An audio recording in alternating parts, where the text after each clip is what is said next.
యత్ర యత్ర రఘునాథ కీర్తనం తత్ర తత్ర కృతమస్తకాంజలిం బాష్పవారి పరిపూర్ణలోచనం మారుతిం సమత రాక్షసాంతకం క్షితక్షమ పుష్కర సన్నిభాక్షియా రక్షిత రాఘవ లక్ష్మణాభ్యాం సా రక్షసీభిర్వికృతే క్షణాభిః సంరక్షితే సంప్రద వృక్షమూలే.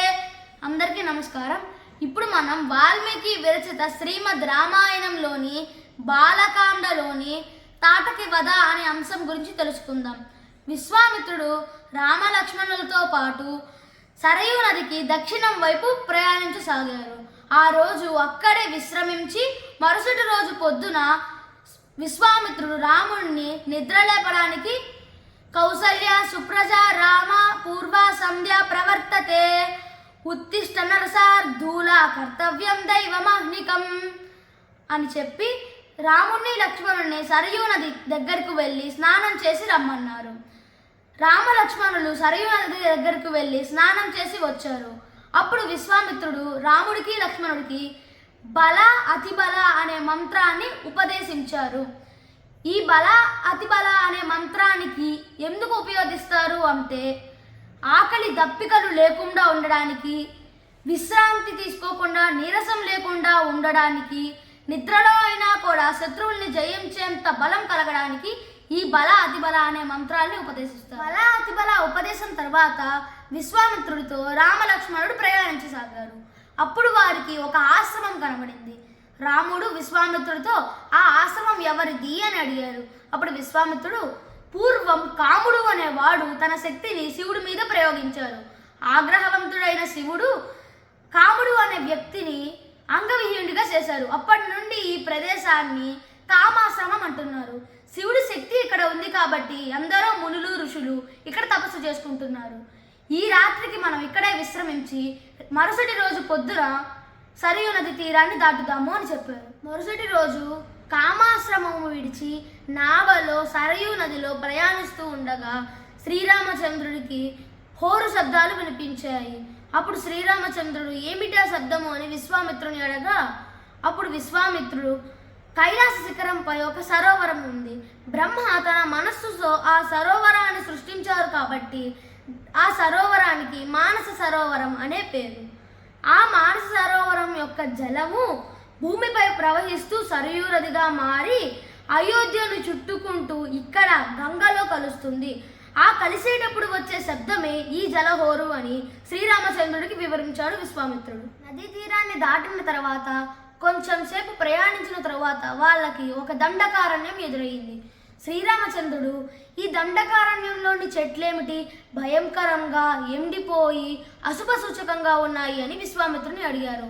అప్పుడు విశ్వామిత్రుడు ఈ దండకారణ్యంలో తాటకి అనే రాక్షసి నివసిస్తుంది, ఈ మార్గాన ప్రయాణించే వారందరినీ సంహరిస్తుంది అని చెప్పారు.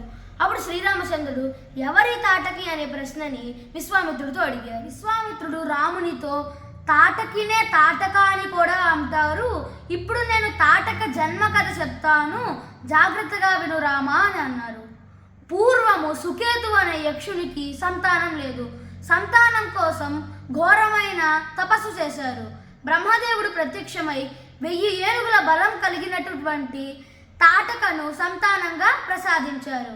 తాటక పెరిగి పెద్దదై జంబుడు కుమారుడైనటువంటి సుందుని వివాహమాడింది. వారికి పుట్టిన సంతానమే మారీచుడు. అగస్త్య మహాముని శాపం వలన సుందుడు మరణించాడు. దీంతో కోపం వచ్చిన తాటకి మరియు మారీచుడు అగస్త్యునిపై యుద్ధానికి వెళ్ళారు. ఆగ్రహవంతుడైన అగస్త్య మహాముని వారిద్దరికి రాక్షసులుగా మారుతారు అనే శాపాన్ని ఇచ్చారు. పూర్వము వృత్రాసుడు అనేటువంటి రాక్షసుడిని ఇంద్రుడు సంహరించిన తర్వాత మలము కరుసము కలిగాయి. కరుసము అంటే దాహము అని అర్థము. అప్పుడు ఋషులు మునులు తపస్సు చేసినటువంటి జలమును ఇంద్రుడికి తాగమని ఇచ్చారు. అప్పుడు ఇంద్రుడు ఎంతో ఆనందపడి ఆ ప్రదేశానికి మలదము కరుసము అనే పేరు పెట్టారు. అక్కడున్న ప్రజలందరూ ఎంతో సంతోషంగా ఉన్నారు. తాటక మరియు మారీచుడు వచ్చి వాళ్ళ సంతోషానికి భంగం కలిగించి సుఖ సంతోషాలను నాశనం చేశారు.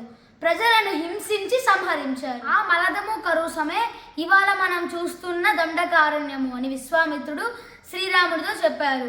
ఇలా చెబుతూ ఉండగా అక్కడికి తాటక వచ్చింది.